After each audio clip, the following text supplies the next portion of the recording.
Hey guys, কেমন আছো সবাই? Welcome back to my new blog. তো গাইস, আজকে সকাল সকাল ব্লগটা শুরু করছি ডাইরেক্ট মিউজিক ক্লাস থেকে। গাইস, আমি যেখানে ক্লাস করতে যাই সেখানকার সকাল সকাল পরিবেশটা দেখে নাও, পুরো কুয়াশায় ঢেকে আছে। 9টা বাজে, তাও এখনো রোদের কোনো চিহ্ন নেই আশেপাশে। বাই দ্য ওয়ে, শীতকালে বসে বসে ঘেমে যাওয়াটা আমার পুরনো অভ্যেস। সেই অভ্যেসটাকে বজায় রেখে ক্লাস শেষ করে আমি চলে যাই বাড়ি। ফেরার পথে বাপির দোকান থেকে নিয়ে নিই মাংস। বাপির দোকানে মাংসটা কিনেই রেখেছিল। আর গাইস, বাড়ি ফিরতে ফিরতে রাস্তায় দেখতে পাই দুটো ছোট ছোট কুকুরছানা। তারা আমাকে দেখতে পেয়ে রাস্তায় লাফালাফি করছিল। আর গাইস দেখো, এই ঠান্ডার মধ্যেও ছেলেপুলেরা কেমন মাঠে ঘুড়ি ওড়াচ্ছে।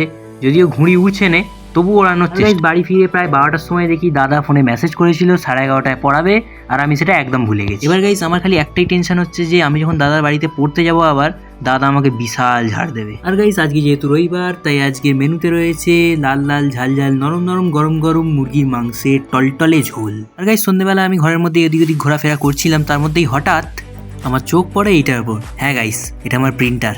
যে প্রিন্টারটা আমি শুক্রবার কিনে এনেছিলাম, এই প্রিন্টারটা এখনো অবধি পড়ে আছে। কোম্পানির লোক এখনো সেটেল করতে আসেনি। আর গাইস, এর সাথে এই ব্লগটা আমি এখানেই শেষ করছি। ভালো লাগে লাইক করো, কমেন্ট করো এবং শেয়ার করো।